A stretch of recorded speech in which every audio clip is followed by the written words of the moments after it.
Kim ekan? O'zimni onamlar telefon qilyaptilar. Ko'chaga chiqib gaplashing. Men Qodirxon futbol o'ynaganini ko'ryapman. Xo'p, alo. Shu hozir meni yomonlaydi. Ishdaydi bir.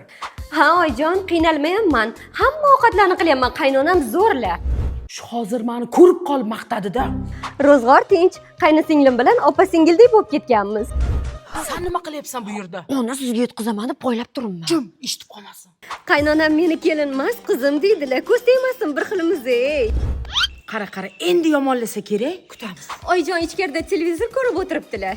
Qara, hozir ko'chaga chiqib gaplash deganim ham onasiga aytadi. Aniq aytadi. O'zim ko'chaga chiqib gaplashay degandim. Ko'rinmaydigan joy topaylik. Ona nima qilyapsiz bu yerda? Hayda qo'yingni. Yordam kerak emasmi? Aka, boring keting. Oyijon tug'ilgan kuningizga boramiz hammamiz oilaviy yig'ilishib. Oy, yomon yiqilibsiz-a. Voy. Oyim telefon qilyaptilar. Keling, ko'chada gaplashing. Yo, shu yerda gaplashing. Yana o'lib ketmaylik.